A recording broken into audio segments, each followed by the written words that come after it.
Cuando nosotros escribimos la historia de la humanidad, pensamos siempre en las primeras páginas de los periódicos, también en las personas que arrastran multitudes, en los grandes eventos. Pero cuando Dios quiere transformar la historia, actúa de una manera completamente diferente. Sencillamente hace nacer un hombre, una mujer, en un lugar, a veces en una esquina del mundo, y lo revoluciona todo. Eso es lo que ocurrió, nos dice el evangelista Juan en el primer capítulo, cuando nació Juan el Bautista. La Biblia dice, hubo un hombre llamado por Dios que se llamaba Juan.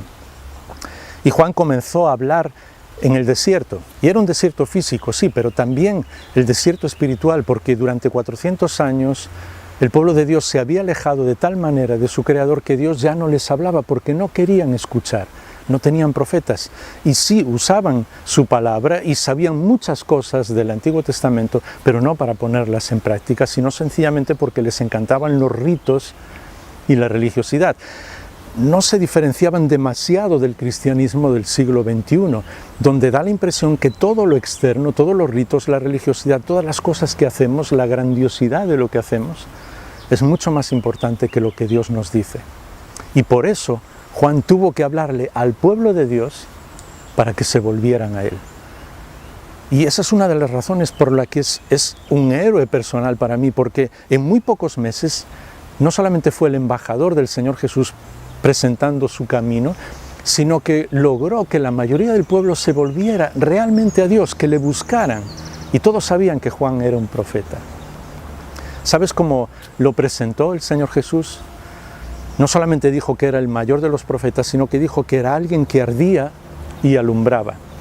Y esa frase es genial, como toda la palabra de Dios, porque incluso en el día de hoy el cristianismo parece dividirse entre las personas que alumbran y las personas que arden. Los que le dan solo importancia a la luz, a que todas las cosas se hagan bien, a la palabra de Dios, que es muy importante, pero parece que lo hacen de una manera fría, a veces hasta insensible. Y los que arden, los que sí, están muy cerca del Señor aparentemente y son capaces de hacer cualquier cosa por Él, pero no se apegan a la palabra de Dios. ¿Sabes lo que acaba sucediendo? Y literalmente lo que acaba sucediendo también en el cristianismo es que todos aquellos que solamente son luz, tarde o temprano, se apagan. ¿Recuerdas lo que el Señor Jesús le dijo a la iglesia de Éfeso? Que estaba pegada a la sana doctrina, pero habían perdido el primer amor. Y hasta el día de hoy esa iglesia se murió. ¿Y qué ocurre con los que solamente arden y no buscan lo que Dios dice, la palabra de Dios? Pues que tarde o temprano también se queman. Y encontramos muchas historias, incluso en la historia reciente de la iglesia, de muchas personas que caen en todo tipo de pecados, incluso también que después de arder tanto acaban quemándose de tal manera que algunos no quieren ni siquiera volver a hablar de Dios.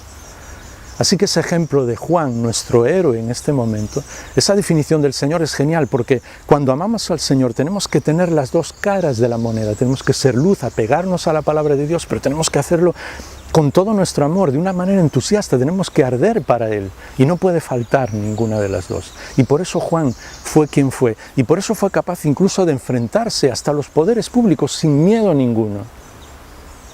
Aunque eso acabó llevándole a la muerte, y esa es la última lección de su vida.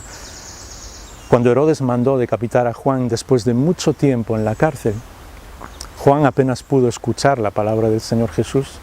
No supo nada de su muerte ni de su resurrección, sino desde el cielo, porque él ya había fallecido. Pero siguió con su amor inquebrantable al Señor Jesús. Y eso es lo que transforma el mundo de hoy.